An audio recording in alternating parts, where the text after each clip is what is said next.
Malam hari ini aku akan menceritakan dua cerita sekaligus, tapi kedua cerita ini memiliki sebuah kesamaan, yaitu sama-sama terjadi di dalam pusat perbelanjaan atau terjadi di mall.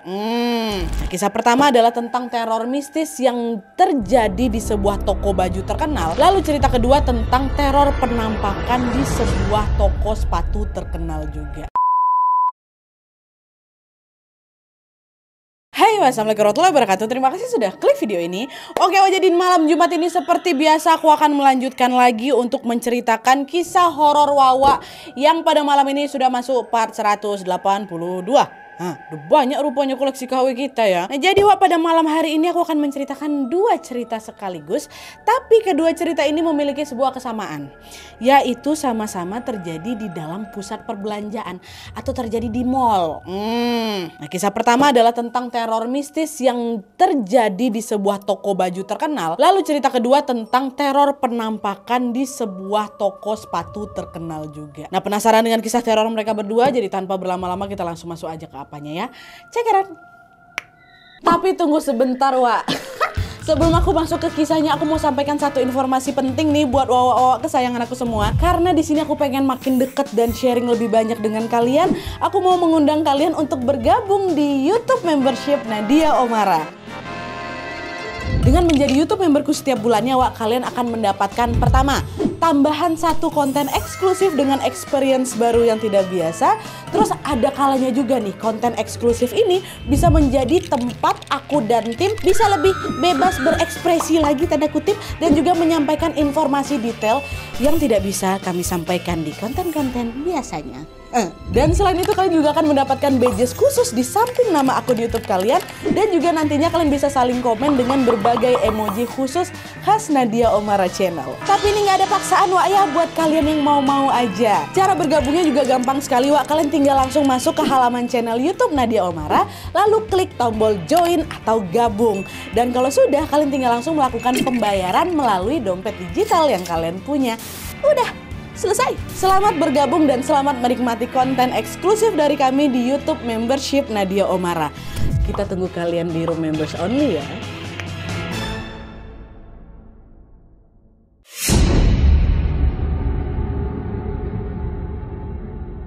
Oke, Wak, jadi kisah pertama yang akan aku ceritakan malam ini dikirim sama Wawa aku yang bernama Elina dari Kalimantan Timur. Halo Elina. Nah, jadi Wak, kisah ini dialami sama Elina ketika dia bekerja di salah satu brand pakaian yang cukup terkenal kali lah di Indonesia. Dan karena memang kisah ini berkaitan dengan dengan suatu brand yang sangat terkenal kali ini, jadi untuk menjaga privasi kita sebut aja nama si toko pakaian ini toko modis, Wak, ya. Jadi pada tahun 2017 lalu, Wak, Elina ini bekerja menjadi karyawan di toko modis sebagai pramuniaga. Pada saat di awal-awal bekerja di sana, Elina ini menjalani pekerjaannya dengan sangat lancar tanpa mengalami kendala apapun. Tapi pada saat memasuki bulan ketiga, Elina mulai menemui sebuah kejanggalan yang memang sulit kali dicerna sama akal sehat Nadia. Jadi ceritanya pada suatu hari Elina bersama dengan dua rekan kerjanya, yang satu namanya Mbak Ika, satu lagi namanya Mas Randi, mendapatkan jatah shift pagi. Dan tentunya mereka bertiga bertugas untuk membuka toko lah ya kan. Sebelum jam 9 pagi, which is sebelum mall ini buka, mereka bertiga sudah sampai di toko modis ini, Wak.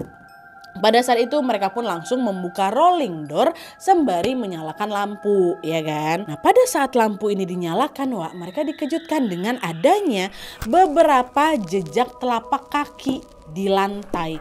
Melihat kejanggalan itu, Elina pun langsung nanya, guys, itu jejak kaki siapa ya? Iya juga. Perasaan tadi malam waktu mau nutup toko lantainya bersih lah, nggak ada jejak apa-apa, kata Mbak Ika.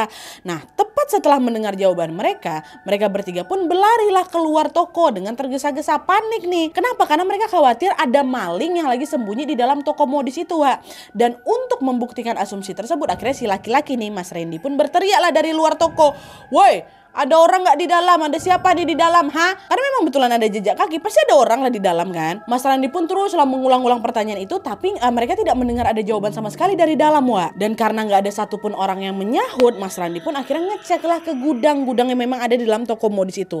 Waktu itu Mas Randi pikir siapa tahu malingnya sembunyi di gudang nih, ya kan? Tapi ternyata setelah dicek di sana sama Mas Randi nggak ada siapa-siapa, Wak. Nah, setelah Mas Randi ngecek ke beberapa bagian dan sudah merasa aman, Mas Randi ini pun langsung memanggil Elina Elina dan Mbak Ika. Guys, aman kok, nggak ada maling di sini. Udahlah masuk aja kalian katanya. Yang betul lah Mas. Iya yang nggak ada katanya. Masuklah. Udah tuh masuklah mereka berdua nih ke dalam toko juga kan. Nah pas masuk ke dalam toko untuk kedua kalinya ini Wak, Elina baru menyadari bahwa ternyata jejak kaki yang tadi mereka temukan itu bukan jejak kaki manusia biasa Wak. Jejak kaki itu ukurannya besar, dia sangat-sangat besar.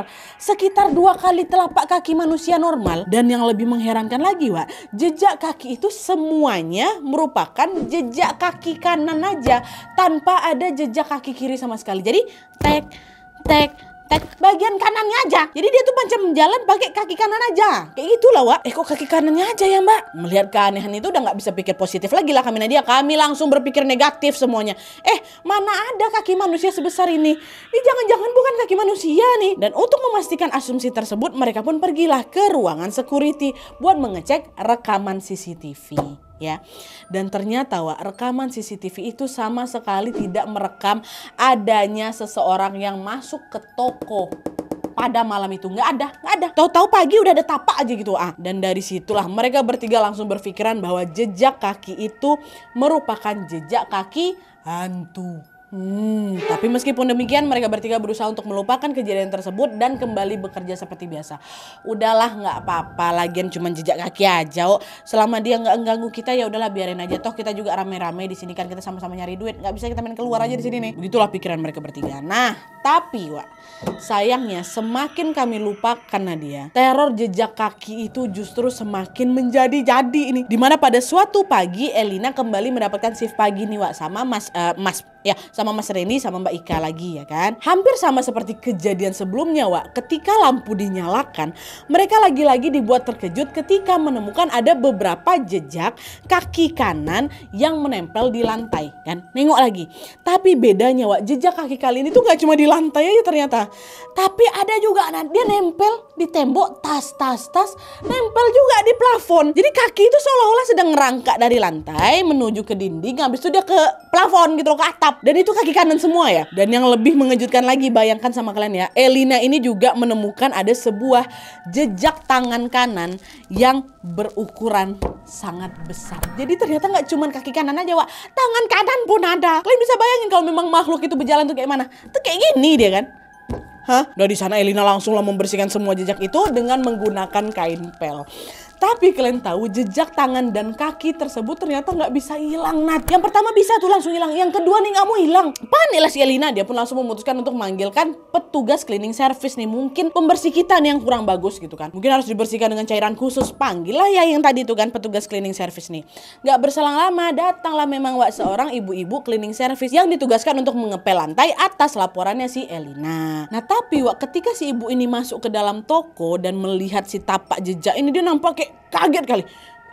Macam takut gitu. Dan yang bikin mereka semua heran Wak, si ibu ini justru bilang, Mas, Mbak, hati-hati ya, jangan ada yang menyendiri ataupun melamun di sini. Kemungkinan dia jadi lebih berani mengganggu kalian lebih ekstrim lagi setelah ini, kata si ibu. Dengar itu tuh kami kaget semua Nadia. Apa nih maksud ibu nih? Mereka saling berpandangan satu sama lain sambil ngebatin, aduh, habis ini kita diteror apa lagi nih ya. Pokoknya sejak mendengar petuah dari ibu cleaning service tuh Nadia, aku gak berani lagi ke gudang ataupun ke ruang istirahat sendirian. Pasti selalu ngajak Mbak Ika atau temen lainnya lah, memang lagi lagi tugas di sana. Dan ternyata cara itu cukup manjur nih Wak, karena Elina sama sekali tidak mengalami kejanggalan apapun setelah teror kedua itu. Tapi rupanya hal itu tidak berlaku sama kawannya, Mbak Ika Wak. Karena pada suatu hari Elina mendapatkan kabar buruk yang menimpa Mbak Ika. Apa tuh? Masuk. Nah jadi Wak ceritanya, pada suatu malam Elina ini baru aja beristirahat di rumahnya kan. Nah pas mataku baru mau terpejam Nadia, aku dengar kabar lah di mana katanya Mbak Ika ini ditemukan pingsan di fitting room toko mode di situ tempat aku bekerja. Pas pula kebetulan hari itu aku beda shift, aku masuk pagi, Mbak Ika masuk malam. Mbak Ika pingsan, kata kan heboh kan. Nah tepat setelah mendengarkan hal itu, aku pun langsung bertanya-tanya, ngapa nih Mbak Ika? Jangan-jangan ada hubungannya nih sama perkataan ibu cleaning servis tempo hari ini, ya kan? Katanya kan mau diganggu lebih ekstrim lagi. Pokoknya malam itu Elina ini betul-betul kepikiran kali lah sama Mbak Ika kan. Nah besok harinya Elina pun kembalilah bekerja dengan shift pagi. Pagi itu dia berangkat dengan diliputi perasaan cemas, Wak. Sesampainya di tempat kerja, ternyata semua atasannya Elina udah kumpul lah itu di toko modis nih. Nengok itu Elina makin kepikiran lagi. Pasti karena kejadian tadi malam nih, kejadian Mbak Ika nih, sampai akhirnya bos-bos kami datang gitu kan. Dan ternyata betul, Wak. Tidak lama kemudian kepala toko yang bernama Pak Arif, macam manajernya gitulah, langsung bilang, nanti setelah shift kalian selesai kita jenguk Ika bersama-sama ya, kata Pak Arif. Oke Pak, siap, kata mereka. Dah tuh pas shift mereka udah selesai, Elina dan 5 orang temannya termasuk Pak Arif pergilah ini ke rumahnya Mbak Ika. Sesampainya di rumah Mbak Ika, mereka pun langsung disambut Mbak Ika yang memang lagi rebahan di kursi ruang tamu dengan wajah yang sangat-sangat pucat. Nengok itu Elina langsung nanya lah kan, Mbak, ya ampun kamu sakit apa? Gimana keadaan kamu sekarang? Kalian tahu Mbak Ika ngomong apa? Dek, badanku sebelah kiri mati rasa Elin. Terus yang sebelah kanan nyeri semua, katanya. Aku gak bisa loh ini jalan sendiri, ke toilet aja aku harus dibantu sama mamaku, kata Mbak Ika kan. Wah sedih lah lagi pokoknya. Nah dengar jawaban Mbak Ika, Elina diam nih. Oke, ini betulan sakit mungkin ya, atau aduh nggak bisa pula aku netral di sini, apa memang ada kaitannya nggak ya gitu. Bisa jadi juga ini kanan dia nyeri nih, kiri dia mati rasa. Kemarin kami nengok ada jejak yang menyeramkan dari satu sisi aja. Kenapa ya Mbak Ika ini diserang juga dari satu sisi juga? Nah di sisi lain Mbak Ika ini seolah paham apa yang lagi dipikirkan sama Elina. Karena kan kejadian ini memang dialami Elina, Mbak Ika sama Randi nih kan. Di tengah keheningan itu tiba-tiba aja Mbak Ika disentuhnya tangan aku Nadia. Dan disanalah dia menceritakan kejadian yang dialaminya semalam. Ya kan? Jadi ternyata kenapa Mbak Ika ini bisa pingsan di fitting room, Wak? Semalam ketika Mbak Ika ini baru aja selesai shift malam sekitar jam 10. Sebelum dia pulang dia bersih-bersih toko dulu lah ya kan. Memang sesuai SOP-nya kayak gitu. Nah dia sebelum pulang kondisi toko harus dalam keadaan bersih. Nah waktu Mbak Ika lagi ngepel lantai ini, terus dia lanjut membersihkan kaca di bagian fitting room, tempat buat coba-coba baju tuh. Pas dia lagi bersih-bersih di fitting room, Wak, dari kejauhan dia nengok ada sebuah kain hitam gitu yang tampak bergerak-gerak melayang menuju ke arah dia. Kain hitam nih. Awalnya Mbak Ika mengira kalau kain itu cuma sekedar kain hitam biasa aja. Alah mungkin itu cuma kain yang tanpa sengaja terbang gegara kena blower gitu, pikirnya Mbak Ika kan. Tapi anehnya makin lama, Wak, kain hitam ini malah makin tampak seperti seseorang yang sedang berjalan dengan posisi bungkuk. Jadi udah gak melayang-melayang lagi nih. Kok kesini dia? Kok macam orang bungkuk? Dan setelah bayangan itu semakin mendekat, Wak, kain hitam itu pun berubah menjadi gulungan rambut gimbal. Dan selain itu juga Mbak Ika ini melihat kalau sesosok hantu gimbal tadi berjalan ke arah dia. Terus sosok ini masuk ke dalam fitting room yang ada di sebelahnya fitting roomnya Mbak Ika. Dia jalan-jalan-jalan, rupanya belok dia. Mbak Ika kan di fitting room ini nih. Nah si hantu tuh di sebelah fitting roomnya Mbak Ika. Dan yang lebih seremnya lagi di sini, Wak, makhluk itu tuh cuman diam aja di situ selama beberapa menit. Terus di sisi lain Mbak Ika pun juga sama, Wak, dia nggak bisa kemana-mana nih. Sama-sama di fitting room mereka, Wak. Kenapa Mbak Ika nggak bisa kemana-mana? Karena badannya Mbak Ika nih nge-freeze. Gak bisa dia berteriak, seolah-olah bibirnya tuh dikunci rapat gitu loh, Wak. Mbak Ika cuma bisa berdoa aja dalam hati hingga akhirnya tubuh sama bibirnya bisa digerakkan. Nah tepat di saat dia mau berteriak minta tolong ini, secara tiba-tiba, aduh bayangkan sama kalian, Wak, ya, secara tiba-tiba kepala makhluk gimbal itu ngintip Mbak Ika dari celah atas ruang fitting room tuh. Kata dia kayak gitu, Wak. Dan disitulah Mbak Ika melihat kalau makhluk itu matanya merah darah besar. Gitu kan ya Allah ya Robbi. Nah belum sempat mencerna keseraman itu, Wak, sosok itu pun ditariknya kepalanya balik. Dan kemudian dia muncul dan mengintip lagi dari bawah fitting room. Kata dia, astagfirullahaladzim ya Allah. Tadi di atas, terus dia muncul lagi di bawah, Wak. Abis ini tariknya kepala lagi, muncul lagi di atas. Nanti mundur, muncul lagi di bawah.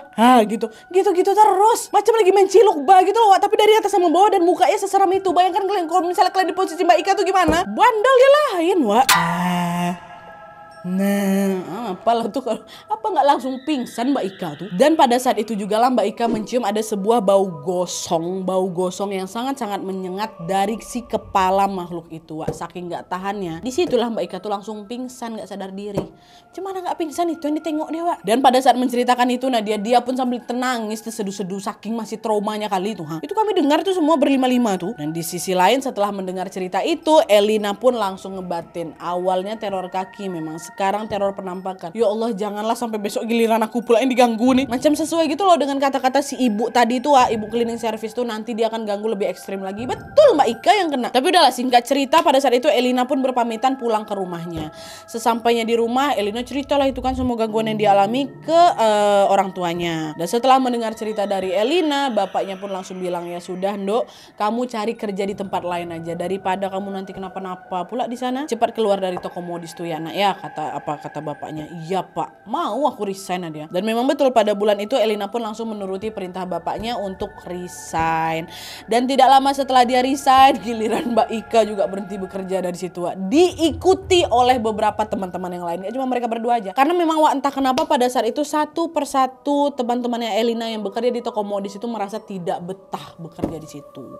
Dan singkat cerita 3 bulan kemudian toko modis ini pun akhirnya ditutup sama manajemen karena sepi pengunjung ya. Dan sampai sekarang Elina sendiri tidak tahu menahu siapakah sosok itu dan kenapa dia selalu datang ke tempatnya bekerja. Tapi ada kemungkinan sosok ini merupakan sosok kiriman yang membuat toko modis ini jadi nggak laku. Padahal toko ini terkenal kali loh Jadi dengan kata lain toko itu tuh macam dihantui oleh teror mistis terkait dengan persaingan bisnis gitulah. Aku nggak kebayang lah kalau jadi Mbak Ika tuh tiba-tiba diintip dari atas, tiba-tiba diintip dari bawah. Itu juga yang kadang bikin aku malas fitting room dekat apa tuh. Takut aku, ruang tuh sempit kali, atasnya bolong. Ya kalau dilihat mantu, kalau ditengok sama orang, buat trauma kadang fitting room tuh kalau aku ya. Oke, baik ya Elina, salam buat Mbak Ika juga sama Mbak Randy. Mbak Randy, Mas Randy. Nah, itu kisah pertama dari toko modis atau toko pakaian yang sangat terkenal kali. Pasti cabangnya ada di mana-mana nih.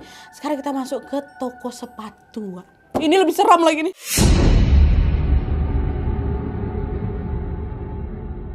Oke, lanjut kita ke cerita kedua. Jadi kisah ini dikirim sama Wawa kita yang bernama Niksil dari Karawang. Halo Niksil. Nah, jadi kisah horor ini dialami oleh Niksil ketika dia menjalani praktek kerja lapangan atau PKL di sebuah toko sepatu yang sangat terkenal pada tahun 2019 lalu.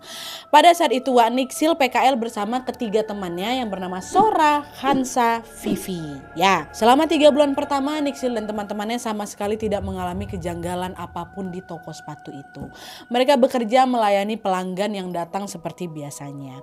Hingga pada suatu hari, Niksil ini mulai mengalami sebuah gangguan kecil yang cukup membuat dia takut Dimana ceritanya pada suatu hari ini Niksil dan Sora temannya lagi bersih-bersih sebelum toko ini dibuka. Dan ketika waktu menunjukkan pukul 9 pagi, barulah mereka membuka toko sepatu itu. Hari itu lumayan banyak orang yang berkunjung datang ke dalam Nadia untuk membeli ataupun sekedar hanya melihat-lihat aja. Terus menjelang jam 12 siang datanglah ini seorang pengunjung yang sangat tertarik untuk membeli sepasang sepatu yang memang ada di display. Tapi gegara ukuran yang di display itu enggak pas, si pengunjung ini minta sama si Niksil buat diambilkan sepatu yang sesuai dengan ukuran kakinya. Dah tuh Niksil pun pergilah ke gudang sepatu kan untuk mengambil ukuran sepatu yang diminta sama si pengunjung tadi.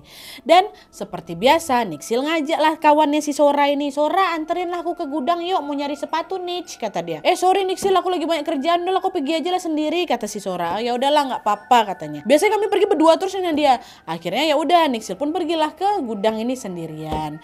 Nah pas sudah memasuki gudang entah kenapa waktu itu Niksil ini merasa ada seseorang yang seolah-olah sedang mengawasi dia. Meskipun demikian Niksil tetap positive thinking. Oh mungkin perasaan aku aja, udah nggak ada siapa-siapa kok di dalam gudang ini. Memang nggak ada siapa-siapa. Nah dia pun lanjutlah mencari sepatu yang memang diinginkan sama si pengunjung tadi. Dan setelah sepatu yang dia cari ini ketemu, dia pun langsung berlari tuh keluar dari gudang. Takut juga aku karena pada saat itu entah kenapa Niksil ini merasa kalau di gudang itu ada sesuatu yang janggal aja gitu. Tapi nggak tahu aku tuh apa. Sampailah waktu dimana Niksil mendengar sebuah kisah misterius di dalam gudang itu. Jadi ceritanya nih Wak ya, pada suatu hari Niksil, Sora, Vivi sama Kansa ini lagi istirahat tiduran gitu di depan gudang. Dan selain beristirahat Wak, mereka berempat juga saling bercerita tentang pengalaman horor mereka masing-masing ya kan. Biasalah kalau lagi nongkrong kan sering kayak gitu. Nah pas lagi seru-serunya bercerita Wak, beberapa karyawan-karyawan toko lain pun tiba-tiba datanglah dan ikutan nimbrung dalam obrolan itu. Nah disitulah mereka berempat mendengarkan sebuah kisah yang cukup misterius. Cerita itu diceritakan dari seorang karyawan yang bernama Mbak Yuli. Kata Mbak Yuli, bertahun-tahun yang lalu ya Wak, ada nih seorang siswi yang bernama Mayang pernah PKL di toko sepatu nih, toko tempat si Niksil ini kerja. Dan ternyata Mayang ini juga berasal dari sekolah yang sama dengan mereka berempat. Which is Mayang ini kakak kelasnya siapa sih mereka berempat ini, tapi beda angkatan jauh. Tapi Wak yang mengejutkan di sini adalah Mbak Yuli bilang kalau Mbak Mayang ini meninggal dunia ketika sedang menjalani PKL di toko sepatu itu. Meninggal kakak kelas mereka nih. Nah, tapi memang Wak penyebab Mbak Mayang ini meninggal dunia tidak diketahui secara pasti apakah karena sakit atau gegar apa. Meninggal aja gitu, tapi memang meninggalnya juga tidak di toko sepatu, di rumah dia. Dan yang jelas Mbak Yuli juga nambahkan informasi kayak gini. Padahal ya Dek ya, sebelum dia meninggal itu dia baik-baik aja loh. Tapi memang perilakunya agak aneh, kata Mbak Yuli. Aneh gimana Mbak? Kata Niksil kan. Dia tuh pernah deh, ingat nih Wak ya, dia tuh pernah mencoret-coret rak sepatu di gudang dengan tulisan Mayang aku mencintaimu. Mayang aku mencintaimu. Aku sendiri juga nggak tahu tuh maksudnya apa, kata Mbak Yuli. Kalian nggak salah dengar loh Wak, di sini Mayang itu betulan nulis kata-kata di mana dia mencintai diri dia sendiri. Mayang aku mencintaimu katanya. Dan setelah dengar penjelasan itu tuh ya Niksil sama 3 temannya makin penasaran lagi kan. Waktu itu Niksil nanya lah, kira-kira Mbak tulisannya masih ada nggak ya di rak-rak situ, katanya kepo. Nah, coba lo pergi cek aja ke sana. Tuh rak yang paling pojok tuh kata si Mbak Yuli. Dan pada saat itu nggak cuma si Niksil, mereka bertiga berempat tuh langsung lah beranjak dari tempat duduknya dan masuk ke dalam gudang itu buat mengecek tulisan terakhirnya Mbak Mayang ini. Tapi baru saja melangkahkan kaki menuju ke rak sepatu yang ditunjuk sama Mbak Yuli tadi, tiba-tiba mereka semua berempat ini dikejutkan dengan adanya sesosok misterius di dalam sana Wak. Pada saat itu mereka berempat dengan jelas melihat bahwa ada sesosok wanita lagi duduk di rak sepatu sambil menyilangkan kakinya. Dia ayun-ayunkan ya tuh Wak. Jadi sosok itu duduk di rak paling atas tuh Wak. Makanya kelihatan dari jauh sama mereka. Sosok tuh berambut panjang dan dia pakai baju putih semua. Dan dalam posisi menunduk fix macam kuntilanak lagi terduduk tapi kakinya diuncang-uncangkan ya Wak. Kayak gitu. Belum sempat kami bereaksi dengan kejanggalan itu, tiba-tiba terdengarlah suara. Baru sadar ya? Gitu. Nengok dan dengar penampakan makhluk halus di siang bolong tuh ya Niksil sama kawan-kawannya langsung shock berat ya kan. Langsung lari terbirit-birit ini. Gak jadilah mereka mau nengok tulisannya Mbak Mayang tadi. Langsung kabur tuh lari ke pintu gudang. Nah pas sudah nyampe di pintu gudang Mbak Yuli langsung notice waktu nengok muka mereka berempat pucat semua kan. Nengok orang ini nih. Kenapa kalian kok kayak gitu ekspresinya? Mbak ada sesuatu Mbak di dalam tuh. Dan tanpa disangka-sangka Mbak Yuli justru santai slay dia jawabnya. Iyalah salah aku nih memang, harusnya gak aku ceritain sama kalian. Ya udahlah, ke sana bubar. Katanya gitu biasa aja Mbak Yuli itu. Karena Mbak Yuli ngasih respon kayak gitu, mereka berempat pun memaksakan diri untuk mengabaikan hal itu juga. Mbak Yuli bilang salah diceritakan hal itu. Kalau kami tanya balik lah dia makin salah lagi lah kami. Makanya kami diam aja nih. Dan sejak kejadian itu Nadia, kami semua mulai dihantui dengan serentetan teror macam suara-suara aneh. Terus kami temuin ada gulungan rambut panjang kali. Terus kami juga ada dengar suara benda-benda jatuh yang biasanya kami nggak pernah dengar dan lain sebagainya. Mulai diteror orang-orang ini Wak. Tapi meskipun demikian mereka semua berusaha untuk mengabaikan kejanggalan itu dan menguatkan nih satu sama lain kan. Sabar dulu Wak ya. Guys, kita harus sabar. Kita jalani aja bentar lagi sampai masa PKL kita ini selesai, kata salah satu di antara mereka. Dah, singkat cerita, hari demi hari pun berlalu sampai akhirnya masa kontrak Vivi sama Kansa, kawannya si Niksil, sudah habis duluan. Udah nggak PKL di situ lagi. Tinggallah Niksil sama si Sora yang memang masih terikat kontrak untuk PKL di sana beberapa waktu ke depan. Nah, kepergian Vivi sama Kansa itu pun membuat Niksil sama Sora selalu bersama-sama nih kemanapun kami pergi ya kan. Setiap kali balik ke gudang, Nixil selalu diminta ditemanin sama si Sora juga. Begitu juga sebaliknya. Dan ternyata cara tersebut cukup efektif nih, karena memang baik Nixil maupun Sora sudah tidak pernah lagi mengalami keanehan apapun di toko sepatu ini. Tapi sayangnya teror itu kembali datang menimpa Nixil ketika Sora lagi nggak masuk kerja. Jadi ceritanya siang itu Nixil ini diminta tolong sama Mbak Yuli untuk mencari sepatu yang diinginkan sama pengunjung. Dan karena Sora nggak masuk, otomatis kan Nixil harus pergi ke gudang tuh sendirian kan, Wak. Nah, meskipun memang dilanda perasaan takut, mau tidak mau Nixil pun harus tetap menjalankan tugasnya. Udahlah, nggak apa-apa. Nggak apa-apa, nggak ada apa-apa kok gitu. Insyaallah. Dah tuh dengan jantung yang sangat berdebar-debar, Nixil pun membuka pintu gudang secara perlahan-lahan. Nixil yang buka pintu gerbang, kok aku yang merinding ya. Astagfirullahaladzim. Karena aku tahu apa yang terjadi selanjutnya, Wak. Betul. Tepat di saat pintu gudang itu terbuka, di sanalah lagi-lagi Nixil melihat dengan sangat jelas Nadia bahwa di atas salah satu rak sepatu di sana tuh ada kuntilanak tuh lagi, tapi matanya hitam nampak. Nah, kemarin kan nunduk dia karena sekarang dia gini. Masih juga dia ayun-ayunkan ya kakinya tuh. Dan gak sampai di situ aja, makhluk ini pun menyeringai sambil melambaikan tangannya ke arah Nixil. Nah, inilah yang epiknya, Wak. Tidak lama setelah itu Nixil mendengar apa? Hai Nixil, aku mencintaimu. Itu katanya. Hai Nixil, aku mencintaimu. Dan tepat pada saat itulah Nadia, pandangan aku langsung gelap. Pingsan si Nixil langsung. Dan ketika terbangun, Nixil sudah berada di dalam ruang kesehatan mall, Wak. Kejadian itu betul-betul bikin aku trauma berat sampai aku udah gak mau lagi pergi ke mall. Tepat setelah PKL berakhir tadi. Dan sampai PKL itu berakhir juga, Nadia, aku tuh kayak macam orang ketakutan terus kemana-mana harus bareng. Walaupun aku gak ke gudang, masih terbayang terus tuh dalam pikirannya si Nixil. Iyalah, Wak, orang gak pernah nengok hantu tiba-tiba di, hai Nixil, aku mencintaimu. Dan sampai sini mungkin diantara kalian ada yang bertanya-tanya, tuh sosok itu siapa, Nadia? Kok bisa dia mengatakan hal yang mirip dengan yang ditulis sama Mayang kan? Ingat kalian, Mayang, aku mencintaimu. Ini dia ngomong lagi, Nixil, aku mencintaimu. Iya kan? Nah, jawabannya apa? Hah? Sebenarnya di sini Nixil juga nggak tahu sosok itu apa. Entah bisa jadi sosok itu ada hubungannya sama Mbak Mayang, atau justru sosok ini adalah Mbak Mayang. Nggak ada jawabannya, Wak. Itu aja yang gue alamin, dia nggak ada pula aku cari tahu. Itu ada seram kali ya kan? Iya juga. Kan gak selamanya memang kisah-kisah horor itu ada penjelasannya kan, Wak. Tengok itu seram, itu dari kisah horor tuh. Jangan kalian suruh aku sama tim mencari tahu apa tuh, Wak, ya. Jangan lupa, Wak, ini adalah kisah horor Wawa. Kisah horor yang dialami sama Wawa kita, bukan yang dialami sama aku dan tim. Jadi kami gak tahu juga gimana kelanjutannya. Wawa juga gak tahu nih. Udah cuma sampai sebatas itu aja, ya. Dan kata Nixil juga kisah horor ini udah jadi kayak turun-temurun gitu loh, Wak. Didengar dan juga dirasakan sama karyawan toko sepatu ini. Di mana toko sepatu nih, Nadia? Rahasia. Tahu aku di mana. Oke, Wak, jadi itu tadi cerita dari dua Wawa aku. Yang satu tentang pengalaman mistis pada saat bekerja di toko baju ternama, dan satu lagi tentang teror misterius di toko sepatu yang kedua-duanya sama-sama terjadi di mall. Dari kisah ini kita jadi tahu, Wak, ya, kalau ternyata di balik gemerlap terangnya lampu pusat perbelanjaan dan mall-mall yang mewah itu, ternyata ada saja kisah horor yang menimpa para pegawainya. Dan aku juga pernah dengar sih, Wak, memang katanya ya, makhluk-makhluk di mall tuh lebih